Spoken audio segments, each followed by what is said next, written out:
Hi, my name's Jake.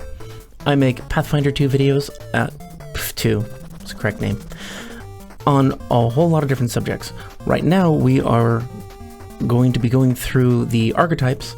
If you have any preferred, special, or favorite archetypes, let me know now in the comments so that I can get to those first.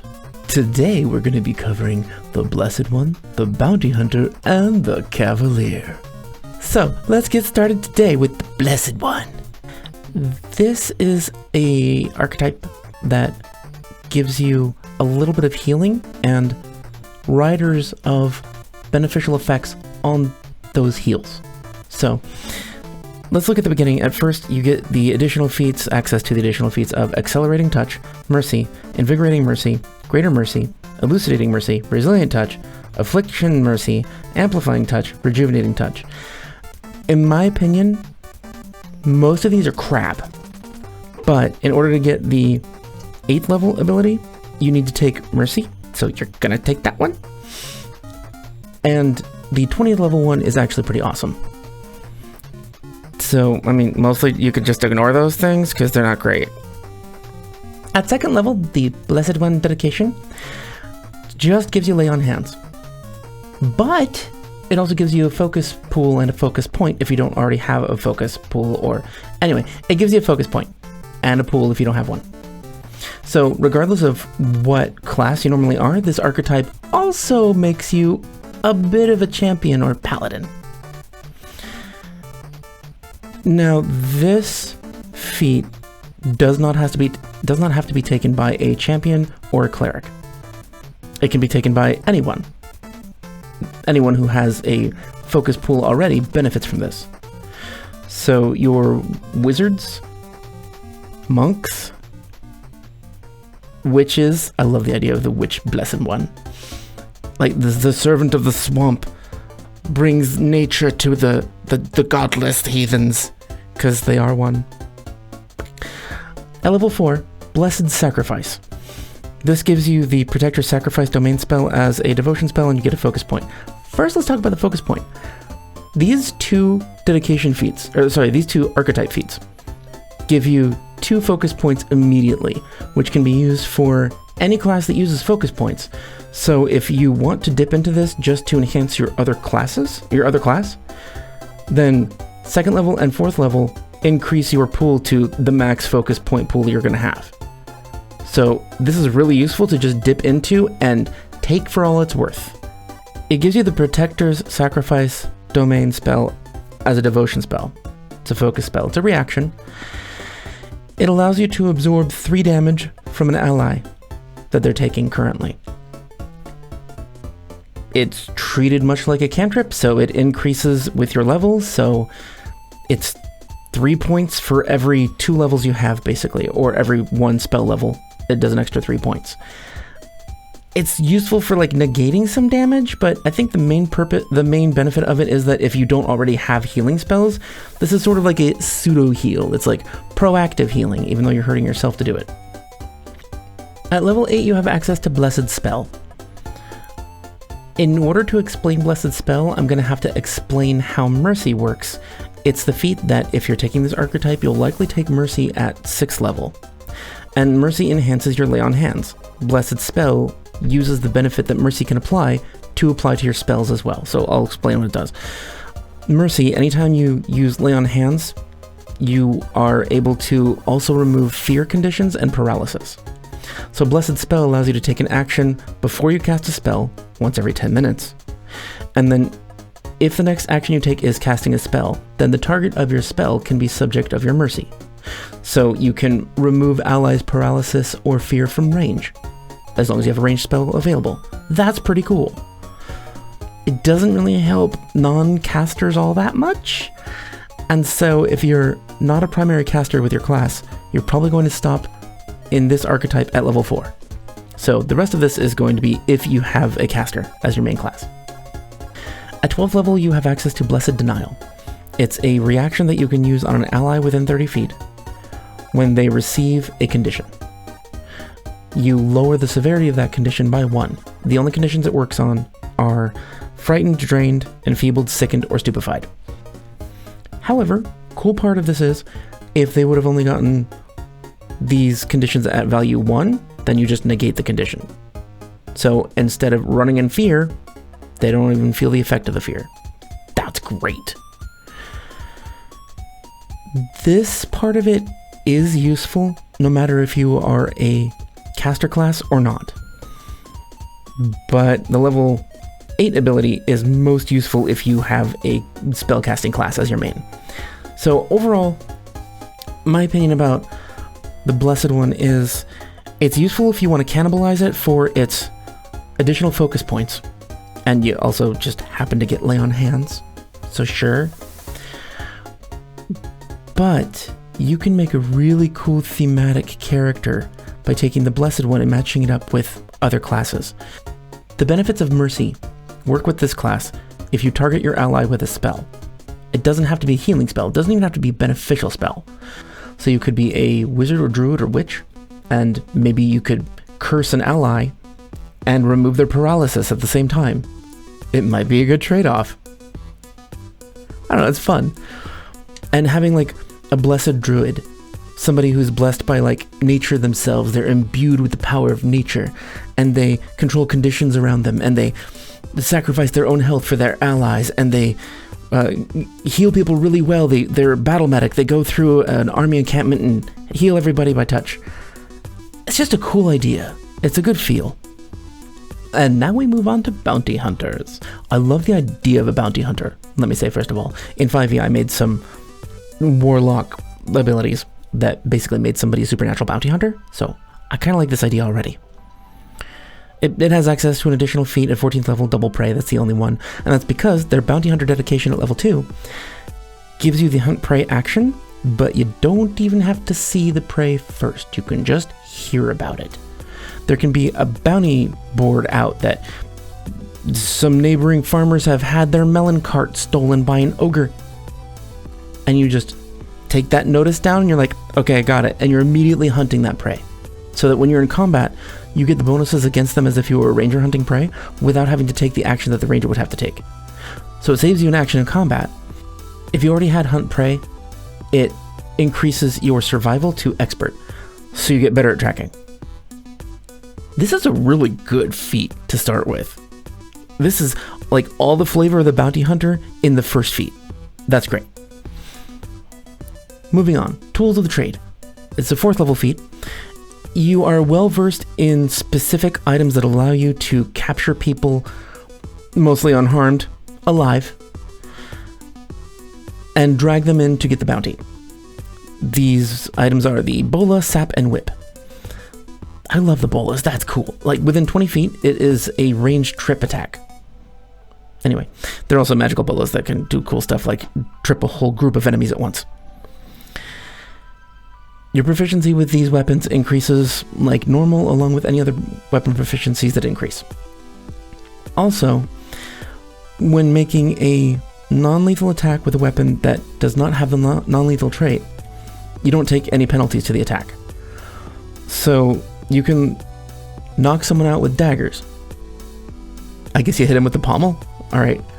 So that's really useful in general. Like, what if an ally has been charmed or confused? You just want to knock them out. That's a good way to do it. At 4th level, you get Posse. This essentially allows you to make your entire party hunt your prey. In addition to the benefits that you get when trying to hunt your prey as a ranger or as a bounty hunter, the +1 circumstance bonus to seek your prey, to track them, to gather information, you also get +1 to initiative rolls. The whole party gets +1 to the initiative rolls and all these other bonuses. That's great. It's just a general group buff. And it lasts until you switch to a different prey, or if your allies leave your side for more than an hour. So it's cool. It's just a passive buff. It's nice. At level 6, you get the feat Keep Pace. This is a reaction that any melee warrior would kill for. Keep Pace at level 6 allows you to travel with your prey if you are right next to your prey and they move. So they start trying to move away from you to run away, you move with them up to your speed. This is a great reason to increase your speed as much as you can. And if they and you both have the same movement speed that isn't just walking. Like if you can both fly, then you can use this action to fly with them instead. It's convenient, it's handy, it saves you actions in combat, and it's creepy. Opportunistic Grapple at level 8 is just a really convenient way to get, again, extra actions in combat. This bounty hunter is really useful in combat, as long as you know what you're hunting ahead of time. But even if not, you can choose to make them your prey right when you see them as well, so it works better than the ranger's ability. At level 8, Opportunistic Grapple, if your prey is in melee reach of you, and they critically miss you with an attack, you can immediately try to roll athletics to grapple them. Awesome! A grapple target is immobilized. This is just another way to give you more maneuverability, action, strategy in combat. Overall, the Bounty Hunter is really useful, and that's it. It just goes up to level 8. It is an awesome low-level archetype. I would totally take this in combination with just about anything. I mean, of course, it works really well with a ranger. Bounty Hunter all the way around, as long as it's going to work with your adventure, is great. It's a good archetype. Now, moving on to Cavalier. The Cavalier is a mounted combatant. I mean, traditionally it is anyway, but specifically in PIF 2 it is. The Cavalier dedication at 2nd level gives you a mount. Now, if you are a small-sized creature, you can choose a creature that usually starts as small and increase its size to medium if you want. I'm sorry, just giant badger. Anyway, so it gives you a mount. If you're medium sized, it's large. If you're small sized, then it can be medium or from small to medium. And that's all the dedication does. It's convenient, I guess? The next ability at 4th level, the feat is called Cavalier's Banner. It's a lot more complicated than the little amount of text that's on the screen. I'll explain it. So, while you are holding this inspiring banner, you and your allies within 30 feet get +1 to will saves against fear effects. That's all it does. And in order to take it, the Cavalier has to make a pledge. They have to pledge to a specific purpose, a kingdom, a lord, whatever. You can work it out with your GM. It doesn't have to be anything in particular as well. It can just be a concept. Like, I pledge to the concept of travel. I will always guard travelers, and I will always travel.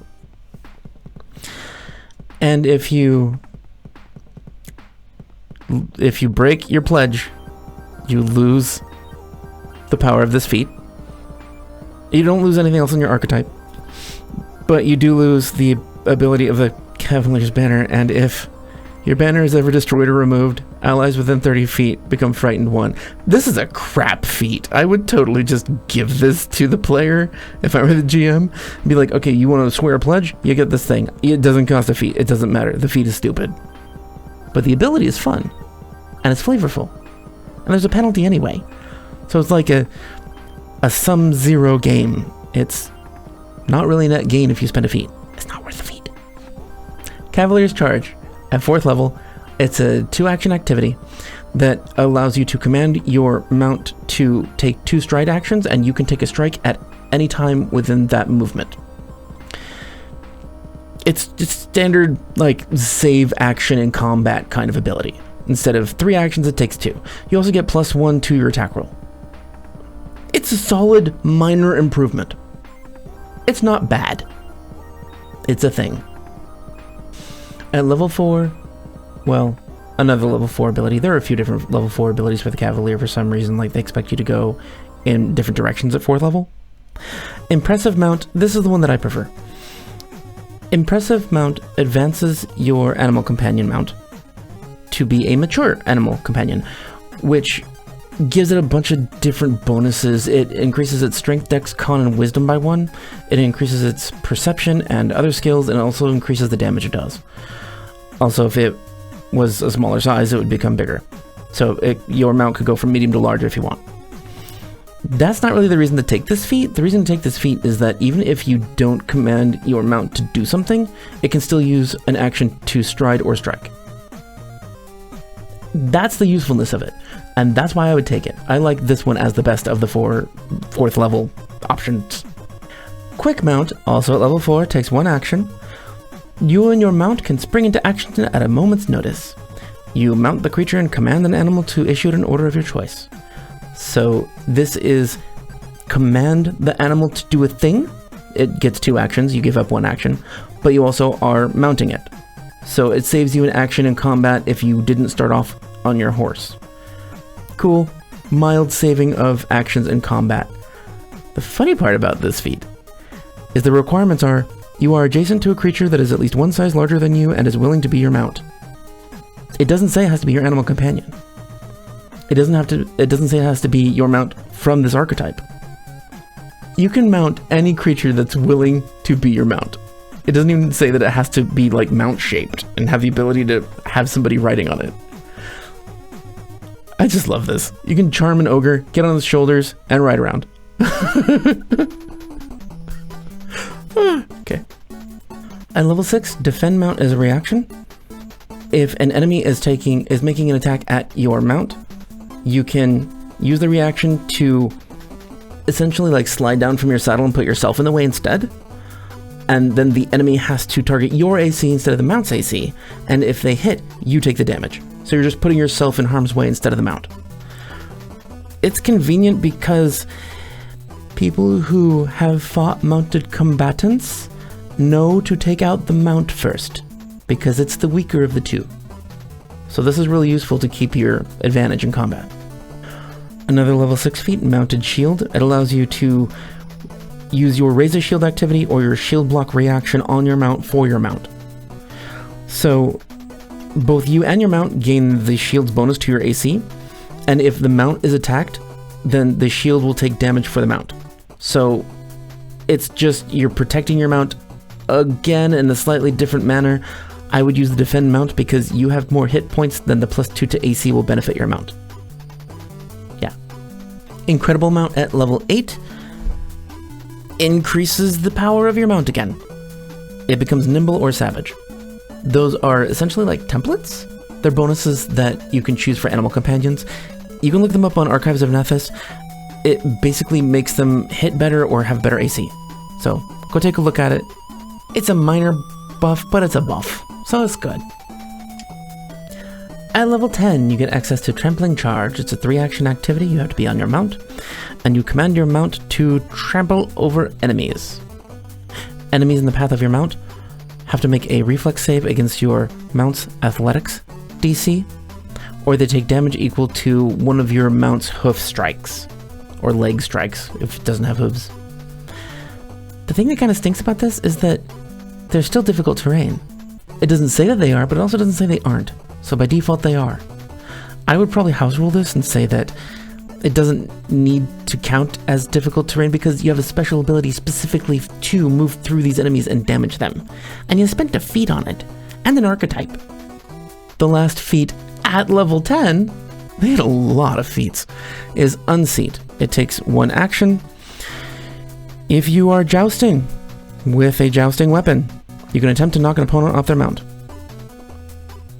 So you're telling me that all the knights in the kingdom that joust are cavaliers at least level 10. That doesn't make any sense. I think this should just be an activity you can do if they can ride a mount.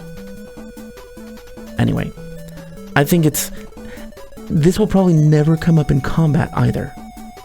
Specialized Mount at level 14 allows you to give your mount special abilities. You can take it multiple times, up to 3 times. There's a list of different special abilities you can have for a mount. So check it out on Archives of Nethys. One of them is like Wrecker. It does extra damage to objects. Your horse can batter down a door. That'd be fun. Legendary Rider at level 20 allows you to command your mount with an additional action in combat that it gives you. Essentially, you're quickened, so like haste, but you could only use it to command your mount. Overall, the Cavalier just leaves me wanting more. It's not... It's like it gives benefits that are so minor that they don't need to be listed. Like +1 versus fear as a feat? Come on, really? +1? And if you drop it, everybody's afraid? And if you commit something that's opposite to your pledge, you lose it? That is so silly. Anyway, if you are going to choose Cavalier, talk to your GM. See if they are willing to rework this a little bit to just be better. Because it's not worth spending the feats on. But again, this does depend on your adventure. If all of you are going to be in mounted combat all the time, or all of you are part of an army, and your GM isn't just giving this to everyone, you might actually want to take this. It might be more beneficial to get you through the adventure alive. That's really the only reason I can see taking it. And that is all we have for today. The next video on the archetypes is going to be coming out soon. Until then, thank you for joining me. If you liked this video, give it a like, thumbs up. If you didn't, give it a thumbs down so I know. If you have not yet seen the first in this series, you can click here. Or if you would like to see a conversion of a 5e Wildfire Druid into P2, right there. So many things you can do with this system, I love it.